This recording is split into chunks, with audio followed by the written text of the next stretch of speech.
नमस्कार श्रोते हो, दीपक रेगे कथाकथन चॅनलवर तुम्हा सगळ्यांचं मनापासून स्वागत. श्रोते हो, तुम्ही ऐकताय अभय बापट यांची ॲली बी ही कादंबरी आणि आज भाग 6. पण तत्पूर्वी तुम्ही जर अजूनपर्यंत चॅनल सबस्क्राईब केलं नसेल, तुमच्याकडनं चॅनल सबस्क्राईब करायचं राहून गेलं असेल तर प्लीज चॅनल सबस्क्राईब करा. सबस्क्राईबच्या बटनाशेजारी जे घंटीचं चिन्ह आहे बेल आयकॉन ते प्रेस करा आणि येणाऱ्या पर्यायातनं ऑल हा पर्याय निवडा. म्हणजे मी चॅनलवर या कादंबरीचा भाग अपलोड केला की सगळ्यात आधी त्याचं नोटिफिकेशन तुम्हाला मिळेल. चला श्रोते हो, सुरू करूयात. अभय बापट लिखित ॲली बी भाग 6. पाणिनी पटवर्धन ऑफिसमध्ये आला तेव्हा ओजस दारातच त्याची वाट बघत होता. काहीतरी महत्त्वाचं असणार हे ओळखून पाणिनीने हाताला धरून त्याला आत घेऊन मानेनंच काय ते पटकन सांग असं सुचवलं. पळशीकर गायब आहे ना, त्याला पोलीस शोधू शकले ना. मी हॉस्पिटलच्या व्यवहारात सरस्वतीबरोबर त्याच्याही चेकवर सह्या होत्या, त्यामुळे पोलिसांना तो हवाय. त्याच्या मैत्रिणीबद्दल काही कळलं का? काहीच नाही. बरं, तुला अजून एक काम देतो. माझ्या पेपरमधल्या जाहिरातीला उत्तर देण्यासाठी कोणीतरी पेपरच्या ऑफिसमध्ये येईल. तिथे तुझा एक हेर पेरून ठेव आणि उत्तर देण्यासाठी जो कोणी येईल त्याचा पाठलाग करायला त्याला सांग. आणखीन एक काम आहे. आपली ती पिंगेबाई त्या अनाथाश्रमाच्या मागे हात धुवून लागली आहे. त्या आश्रमाच्या हिशोबनिसाच्या संपर्कात असते ती. मी अशी व्यवस्था करीन की ती आजच 10:30च्या सुमाराला त्याला भेटेल कुठेतरी. तू तिच्या मागे राहा. हॉटेल, क्लब वगैरे तिचे फोन कोणाला होतात ते बघ. आणि हां सौम्या, तू एक काम कर. 10:30च्या आधी तिला फोन करून सांग की पटवर्धन म्हणतायत की असा दावा केला जातोय की अनाथाश्रमाला दिलेल्या चेकच्या मागच्या सह्यांमध्ये काहीतरी घोटाळा आहे. अनाथाश्रमाला त्या रकमा कधीही जमा झालेल्या नाहीत. ज्यांनी चेक दिले त्याचा अनाथाश्रमाशी काहीही संबंध नव्हता. पण सौम्या, तू जरा मोघम आणि संदिग्ध असं बोल. ती जास्त घाबरता कामा नये, पण काळजीत मात्र नक्की पडली पाहिजे. ती पिंगेबाई सांगत असलेल्या त्या फुटलेल्या जहाजाची आणि तिने श्रीलंकेमधून सोडवून आणलेल्या आणि अनाथाश्रमात ठेवलेल्या गेयता बाबरस नावाच्या मुलीची हकीकत मला धादांत खोटी वाटतेय. आपल्याला आणि गेयताला दोघांनाही तिने ते सांगून गंडवलेलं आहे. गेयतामार्फत तिला ट्रस्टच्या फंडावर डोळा ठेवायचा आहे असा माझा कयास आहे. कनक, तू त्या गेयताची सुद्धा माहिती काढ. आणि एक शेवटचं, तो सरस्वतीचा सेक्रेटरी मंदार, त्याची सुद्धा माहिती काढ. त्याची कोणी मैत्रीण आहे का? तो सट्टा खेळतो का? घोड्याची रेस लावतो का? वगैरे वगैरे. जशी आज्ञा सरकार, ओजस नाटकीपणे म्हणाला. लागतो मी कामाला पाणिनी. तो गेल्यावर पाणिनीच्या ब्रोकरचा फोन आला. वेस्टर्न माइन कंपनीची माहिती दे असं पाणिनीने त्याला सांगितलं होतं. त्यांनी दिलेल्या माहितीनुसार ती काही फार मोठी कंपनी नव्हती. याच शहरात त्यांचं ऑफिस होतं. एक लेखनिक, टायपिस्ट अशी जेमतेम 4-5 लोक होते त्या ऑफिसमध्ये. त्याला मिळालेल्या बातमीनुसार सरस्वतीच्या बरोबर जो व्यवहार झाला तो कंपनीचा अध्यक्ष अमरीश बोर्गीकर यांच्या खाजगी मालकीच्या शेअर्सचा झाला. बुटाला अँड काळे या ब्रोकर कंपनीतर्फे तो व्यवहार झाला. त्यानंतर पाणिनीने सौम्याला बुटालाला फोन लावायला सांगितला. तो फोनवर आल्यावर पाणिनीने कामाचं स्वरूप सांगितलं, पण बुटालाचा पलीकडनं मिळत असलेला प्रतिसाद अत्यंत नकारात्मक होता. आणि त्याची पाणिनीशी बोलताना वापरलेली भाषा अत्यंत मस्ती असल्यासारखी होती. पाणिनीच्या ऑफिसमध्ये चर्चेला येण्यासाठी सुद्धा तो तयार नव्हता. शेवटी पाणिनी त्याला म्हणाला, ठीक आहे, तुम्ही येत नसाल तर पुढच्या 15 मिनिटात मी तिथे तुमच्या ऑफिसमध्ये पोचतोय. आणि लक्षात ठेवा, तिथे आल्यावर मी रिसेप्शनला थांबणार नाही, तडक आत येईन. तुमच्या हिताचं सांगतोय की आपली भेट होणं ही माझ्या आशिलाची गरज नाही आहे, तर तुम्हाला त्याचा फायदा आहे याची जाणीव ठेवा. तुमचा कोणी वकील असेल तर त्याला बोलवून घ्या. मुख्य म्हणजे त्या वेस्टर्न माइनच्या अध्यक्षाला म्हणजे बोर्गीकरनाही यायला सांगा. एवढं बोलून पाणिनीनं बुटालाच्या प्रतिक्रियेची वाट न बघता फोन ठेवून दिला.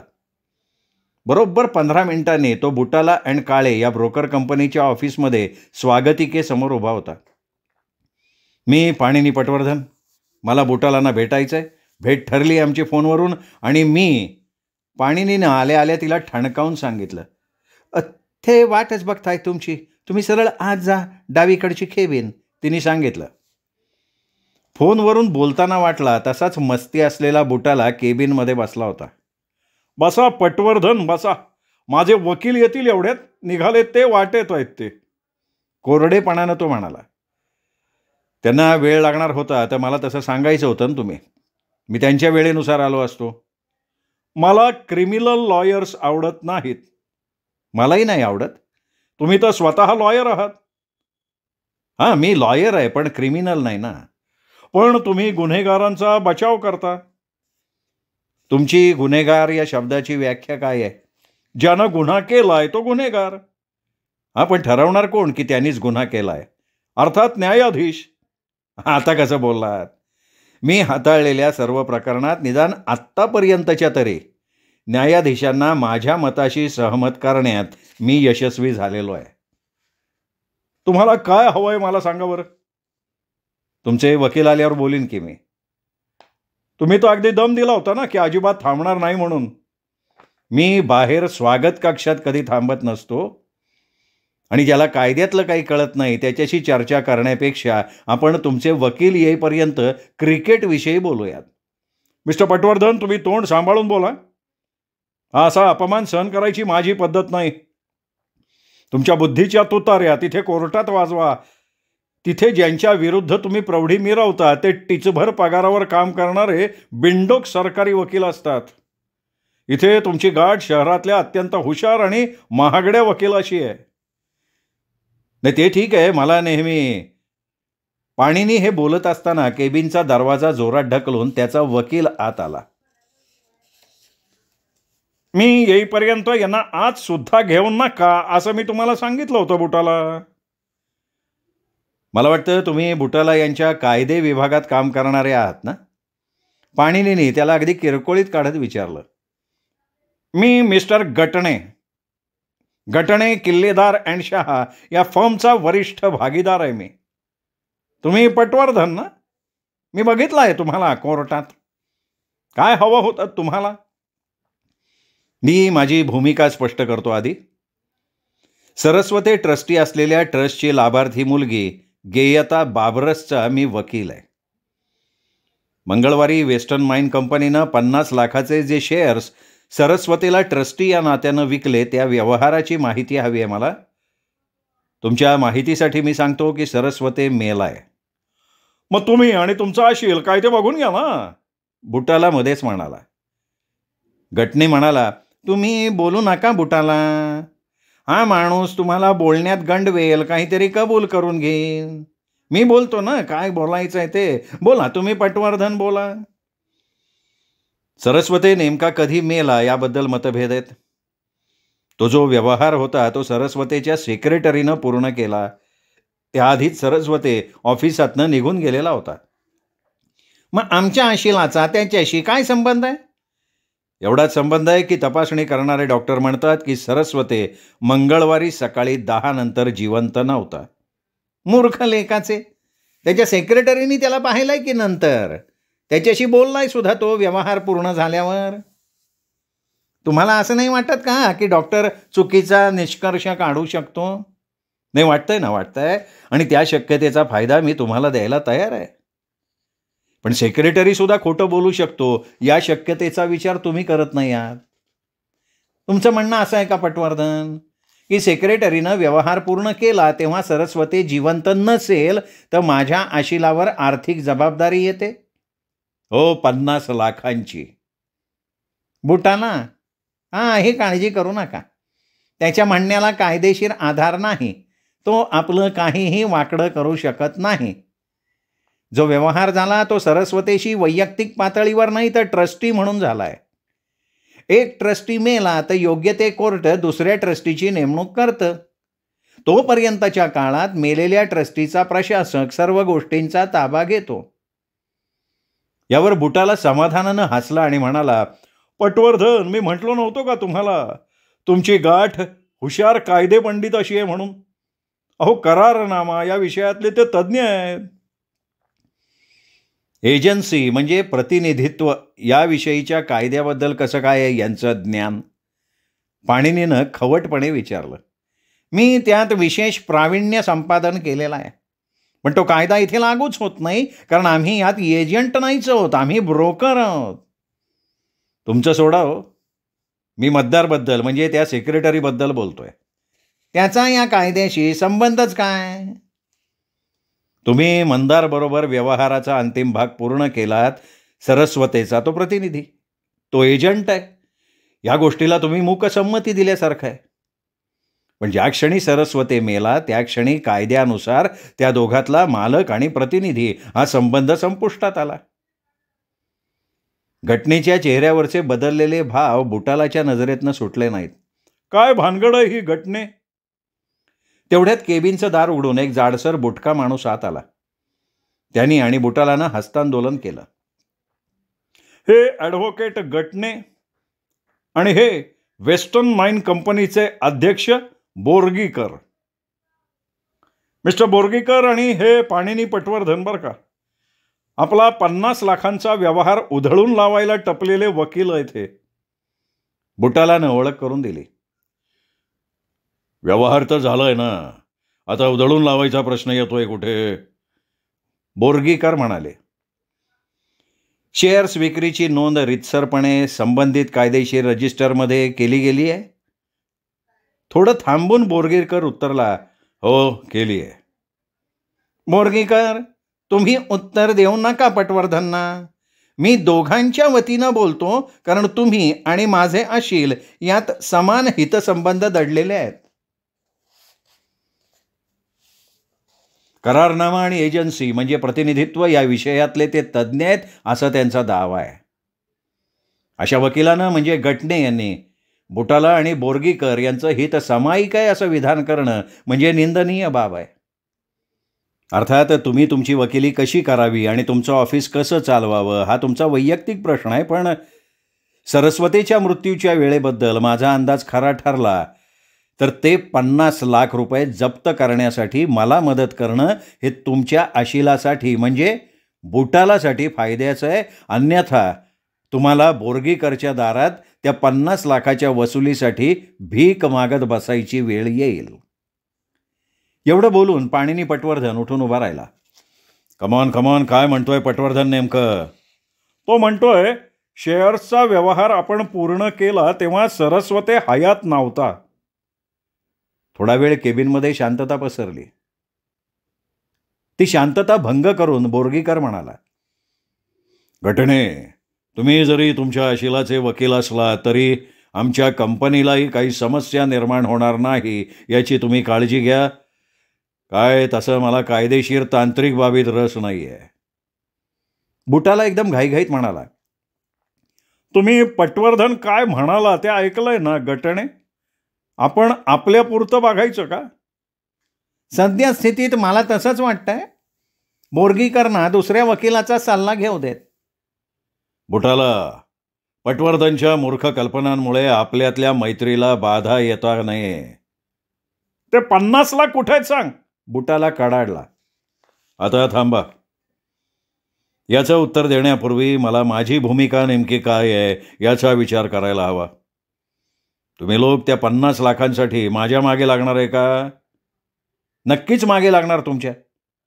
दुसऱ्या कोणी उत्तर देण्यापूर्वी पाणिनी पटवर्धन म्हणाला. घटने सांभाळून घेण्याच्या इराद्यानं म्हणाला, नाही, काहीतरी गडबड आहे. व्यवहार पूर्ण करतेवेळी सरस्वते केवळ जिवंतच नाही तर अगदी व्यवस्थित होता याचे पुरावे आहेत. माझ्या प्रश्नाचं हे उत्तर नाही आहे घटने. हे बघा, आपल्याला वस्तुस्थितीची पूर्ण कल्पना येईपर्यंत आपण जैसे ते स्थिती ठेवायची कल्पना वाईट नाही आहे. त्यातून सगळ्यांचाच फायदा होईल. मला मिळालेले 50 लाख वापरायला काढणं यातच मला फायदा आहे आणि त्यातच मला रस आहे. ते बरोबर होणार नाही बरं का. तुम्ही काय करणार आहात? आम्ही चौकशी करणार, सर्व वस्तुस्थिती शोधून काढणार. काय करायचंय ते करा. माझ्या पैशावर कुठल्याही मर्यादा आणू नका. तुम्हाला शेअर्स मिळालेत, मला पैसे मिळालेत. तुम्ही त्या शेअर्सचं काय करणार याचं मला देणं घेणं नाही. पैशाचं मी काय करायचं ते तुम्ही ठरवू नका. तपासणी पूर्ण व्हायला 3-4 दिवस लागतील, तेवढी कळ सोसा, सहकार्य करा आम्हाला. आज तुम्हाला त्या शेअरचं महत्त्व नाही कळणार. भविष्यात फार मोठी किंमत वाढणार आहे त्याची. बरं, मग ते तसं होतं, भविष्यात जर किंमत वाढणारच आहे तर तुम्ही विकले का ते शेअर्स? मी काही सगळे शेअर विकलेले नाही आहेत माझे. किती आहेत अजून तुमच्या नावावर कंपनीचे शेअर्स? आणि जे 50 लाख मिळाले ते तुम्ही कंपनीच्या खात्यात जमा केले का? हे बघा, तुमच्या कुठल्याही प्रश्नाला उत्तर द्यायला मी बांधील नाहीये. घटने तुम्ही माझ्या बाजूने आहात का नाही हे स्पष्टपणे मुळमुळीतपणा न करता सांगा. आणि हेही सांगा, व्यवहाराच्या अंतिम टप्प्यावर सरस्वती जिवंत नव्हता हे सिद्ध झालं तर तुम्ही माझ्या मागे लागणार ना? नक्कीच. जर व्यवहारच बेकायदेशीर ठरला तर तुम्हाला तुमचे शेअर परत देऊ, तुम्ही आम्हाला 50 लाख परत करायचे. बोर्गीकरनं न बोलता त्याला विरोध दर्शवला. एकंदर सर्व प्रकरण पाहता पाणिनीने तिथनं काढता पाय घ्यायचं ठरवलं. तेवढ्यात बुटालानं विचारलं, तुम्ही काय करायचं ठरवलंय पटवर्धन? माझ्या आशिलाचं संरक्षण आणि तुमच्या वकिलाची शिकवणी, पाणिनी पटवर्धन म्हणाला आणि तिथनं शांतपणे बाहेर पडला. ऑफिसमध्ये सौम्या त्याची वाटच बघत होती. कशी झाली मीटिंग? तिने पाणिनी आत येताच विचारलं. त्या ब्रोकरला मी चांगलंच काळजीत टाकलंय. आता तेच इन्स्पेक्टर होळकरवर दबाव टाकतील सरस्वतीच्या मृत्यूची पूर्ण चौकशी करायला आणि ती त्वरित करायला. मस्त झालं. बरं, कनकचा फोन येऊन गेला. तुम्हाला फोन करायला सांगितलंय त्यांनी, लावून देऊ? हां, दे, जोडून दे. पाणिनी, तुम्हाला एक काम दिलं होतंस. तुझ्या जाहिरातीला उत्तर द्यायला वर्तमानपत्राच्या ऑफिसमध्ये एक मुलगी गेली होती. तिथे एक पाकिट देऊन ती पुढे एका ब्युटी पार्लरमध्ये गेलेली आहे. माझा हेर तिच्या मागावर तिथेच थांबलाय बाहेरच्या बाजूला.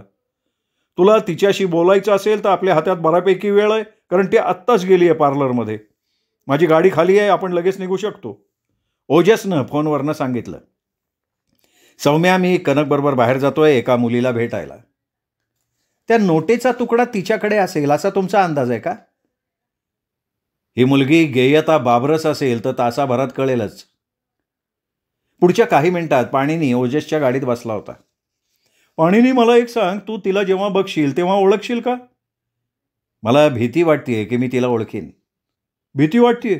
कोण असणार आहे ती? माझी आशील. तुला तुझे स्वतःचे आशील माहीत नाही का काय नावाने? अरे, माझ्या आशिलांची संख्या मोठी आहे. तुझ्या स्वतःच्या आशिलावर नजर ठेवायला मला का नेमलंयस तू पाणिनी? तुला धंदा मिळावा म्हणून. तुला मी नेहमी अवघड कामं देतो, मग म्हटलं यावेळी जरा सोपं काम देऊन बघू. बोलता बोलता ते पार्लर जवळ आले. तिचं वर्णन व्यवस्थित आहे ना तुझ्याकडे? माझ्या माणसानं जे दिलंय ते आहे. 28च्या आसपास वय, एकदम देखणी, गडद डोळे. माझ्या मनातल्या तरुणीचे डोळे असेच आहेत. त्यांची गाडी ओजसच्या हेराच्या गाडीजवळ आल्यावर हेरानं त्यांच्या गाडीला जागा दिली. तुला बोलायचंय का त्याच्याशी? हो, बोलायचंय. दोघे खाली उतरून ओजसच्या हेराजवळ गेले. तू तिचा पाठलाग पेपरवाल्यांच्या ऑफिसपासून केलास? हो, जवळच आहे इथून ते. तू गाडीत बसून राहा. ती बाहेर आली की मी तिचा पाठलाग करीन. तिने मला गोंगारा द्यायचा प्रयत्न केला तर तू पाठलाग चालू ठेवू शकशील. हेर स्वतःच्या गाडीत बसून नजर ठेवायला लागला तर पाणिनी आणि ओजस त्याच्या गाडीत बसले. सरस्वतीच्या मृत्यूच्या वेळेबद्दल तुझा काय अंदाज आहे रे पाणिनी? त्याआधी इन्स्पेक्टर होळकरचा अंदाज सांगतो. त्याच्या पहिल्या अंदाजाप्रमाणे त्याला बंगल्यात मारण्यात आलंय आणि दुसऱ्या अंदाजानुसार त्याला गाडीत मारलं गेलं आणि मग त्याचं प्रेत बंगल्यात आणलं गेलं. तुझा अंदाज काय आहे? त्याला गाडीत मारण्यात आलं, पण स्वतःच्या प्रयत्नानं तो कसाबसा कोणाची तरी मदत घेऊन बंगल्यात आलेला असावा. ज्या क्षणी तो अंथरुणावर आडवा पडला तेव्हा लगेचच तो गेलेला असावा. मला त्याच्या बूटाबद्दल उत्सुकता आहे. त्याच्या पायात बूट नव्हते तो मेला तेव्हा. अरे, अंथरुणावर झोपताना कोणी बूट घालून झोपतं का? पण मरायला टेकलेला माणूस आडवा झोपताना बूट काढत बसणार नाही ना. त्याच्या मदतीला कोणी आलं असेल बरोबर, तरी त्याला झोपवल्यावर बूट काढायचं सुचणार नाही.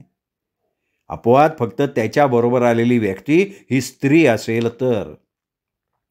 अरे पण कोणी त्याच्या पायातले बूट का काढेल?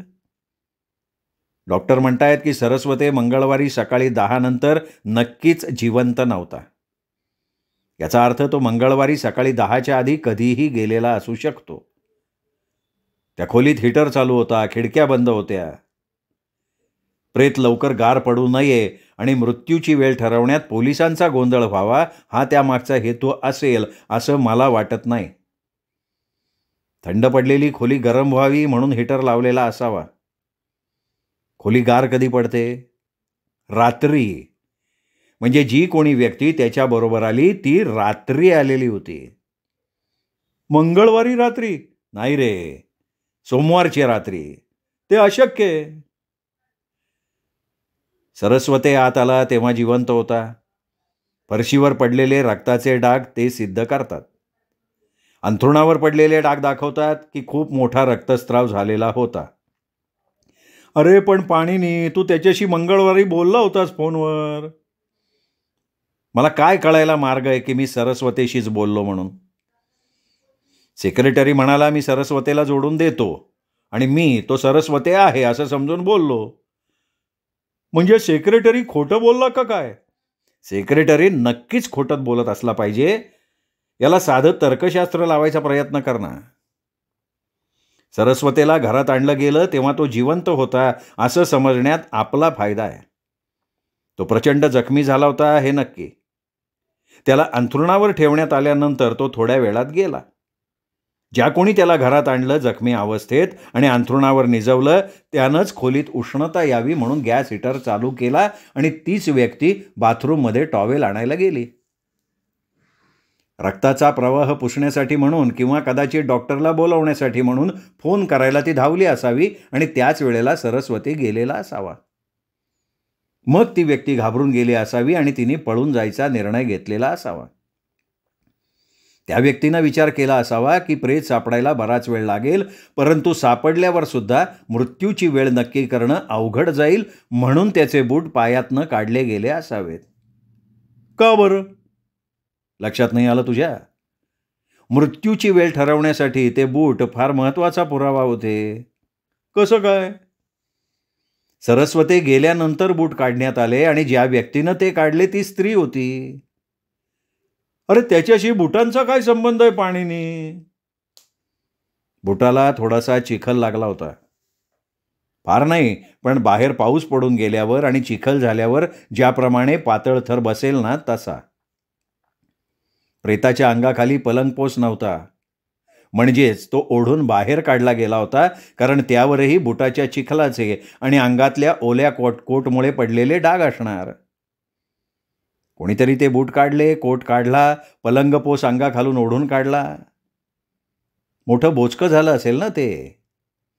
त्यापैकी कोट सरस्वतीच्या गाडीच्या मागच्या भागात खाली टाकून दिला गेला आणि नंतर सरस्वतीची गाडी अशा ठिकाणी लावण्यात आली की पोलिसांना ती दुसऱ्या दिवशी सापडावी, त्या आधी सापडू नये. कनक, आणि आता आपण सगळ्यात मोठ्या पुराव्याकडे वळतोय. उंबरठ्याच्या पलीकडे 1-2 इंचावर रक्ताचे डाग पडायचे थांबले होते. सोमवारी रात्री मरणाचा पाऊस पडत होता, त्यामुळे ते डाग पुसले गेले, कारण बाहेरच्या बाजूला सिमेंटचा रस्ता आहे. काही डाग टिकून राहिले कारण दरवाजाच्या बाहेरच्या बाजूला जे छोटं छत बाहेर आलंय त्यामुळे त्या तुलनेत खाली पाऊस पडला नाही आणि या सगळ्यातनं खून सोमवारी रात्री झाला या गोष्टीला पुष्टी मिळतीये. मान्य पाणीनी, जिंकलास तू. मानलं, सरस्वते सोमवारी रात्री मारला गेला. आता पुढे काय? त्या सेक्रेटरीला गाठून त्याच्याकडून कबुली जबाब घ्यायची कल्पना कशी आहे? माझी नेमकी भूमिका काय आहे आणि मी या सगळ्यात कुठे बसतो हे मला कळलं असतं ना, तर सेक्रेटरीला भेटणं ही अत्यंत तर्कशुद्ध गोष्ट ठरली असती. काय म्हणायचंय काय तुला? अरे माझं अशील कोण हेच अजून सांगता येत नाहीये मला. म्हणजे एका स्त्रीला संरक्षण द्यायचंय या कारणास्तव मला वकील म्हणून नेमलं गेलं. मला तिचं नाव नाही माहिती अजून. आता मला वाटायला लागलंय की सरस्वतीच्या खुनाचा आरोप तिच्यावर येणार आहे म्हणून तिचा बचाव करण्यासाठी मला नेमलं गेलंय. तुला नेमताना हे कारण सांगितलं गेलं नाही? नाही ना, अरे तेच तर सांगतोय. असं म्हणून पाणिनीने त्याला त्या रात्री फोन आल्यापासून ते त्या बुरखाधारी स्त्रीला घेऊन पळशीकर आला तोपर्यंतची सगळी हकीकत सांगितली. कनक, हे सगळं घडलं ते सोमवारी रात्री. सरस्वतीचा खून मंगळवारी झाला असं प्रथमदर्शनी जरी वाटलं तरी मी मगाशी सांगितलेल्या तर्कानुसार तो सोमवारच्याच रात्री झालाय आणि त्याच रात्री मध्यरात्री 12 नंतर मला काम देण्यात आलंय. म्हणजे खून सोमवारी रात्री 12च्या आधीच झालेला असला पाहिजे. आता जर तू म्हणतोयस की हे सगळं आणि तुझी अशील स्त्री आहे, तर त्या सेक्रेटरीला भेटून त्याच्याकडून कबुली जबाब का नाही घेत तू? कारण मला वाटतंय की त्यांनी खून केलेला असावा. अरे असं काय करतोय पाणिनी? तो जर सरस्वती ऑफिसात असल्याचं धादांत खोटं बोलतोय आणि त्याच्या आवाजात तुझ्याशी सरस्वती आहोत असं भासवून बोलतोय तर. नाही, पण त्यातून फार काही सिद्ध नाही होणार. तो असं म्हणू शकतो की मी तेव्हा ऑफिसमध्येच होतो, सरस्वती ऑफिसमध्ये होता, पण तो दुसऱ्या महत्त्वाच्या कामात होता. आणि सरस्वतीने मला सांगितलं होतं की कुणाचा फोन आला तर तूच बोल माझ्या नावानं आणि त्याची बोळवण कर. हे ऐकल्यावर पोलिसांना ते पटेल आणि ते सरळ त्याला सोडून माझ्या आशिलाला पकडतील खुनी म्हणून. खून करण्यासाठी मी त्यावेळी तिथे नव्हते असं सिद्ध करायची संधी माझं आशिल गमावून बसेल. तिच्याकडे तशी संधी आहे असं का वाटतंय तुला? पलंगपोस आणि बूट काढून घेतलं जाण्याचं एकमेव कारण होतं की सरस्वती जेव्हा घरात आला तेव्हा पाऊस पडत होता ही वस्तुस्थिती दडवणं. याचा अर्थ असा की त्या व्यक्तीला हे माहिती होतं की सरस्वती त्या ठिकाणी आहे याचा विचारसुद्धा कोणी करणार नाही. याचा अर्थ असाही निघतो की या व्यक्तीला हेही माहिती असावं की सरस्वतीची बायको बाहेरगावी आहे आणि ती पुढचे काही दिवस परत यायची शक्यता नाही. म्हणजे तर्कानं विचार केला तर असं दिसतं की ही व्यक्ती सोमवारी रात्री माझ्या ऑफिसमधनं बाहेर पडल्यानंतर स्वतःची अनुपस्थिती म्हणजे आपण खुनाच्या दिवशी इथे नसल्याचं दाखवणं ही गोष्ट सिद्ध करण्याच्या प्रयत्नाला लागली. अरे थांब थांब थांब, आपल्याला हवी असलेली तरुणी बाहेर पडती बरं का पार्लरमधनं. दोघांनीही तिच्याकडे बघितलं. साक्षात रती म्हणता येईल अशी ती तरुणी होती. मला कोणी अनोळखी स्त्री दिसेल अशी अपेक्षाच नव्हती. मी पैजेवर सांगतो, हिला मी आधी बघितलेलं आहे. आपल्याला हवी आहे तीचही. माझ्या माणसानं गाडीतनं इशारा केला मला. ती काय करतीये कनक आत्ता मला सांग. मी तिच्याकडे बघत नाहीये कारण ती मला ओळखेल. ती बाहेर पडतीये. तिने एक नजर माझ्या हेराच्या गाडीकडे टाकली. आपल्याला नाही बघितलं तिने. मी जाऊ का आता? जा. त्या सेक्रेटरी मंदारची सगळी माहिती काढ. त्याचं आणि वेस्टर्न माइंडच्या बोरगिरीकरचं एकमेकांशी काही संधान आहे का ते शोधून काढ. श्रोते हो, हा होता कादंबरीचा 6वा भाग. 7वा भाग उद्या. तोपर्यंत नमस्कार.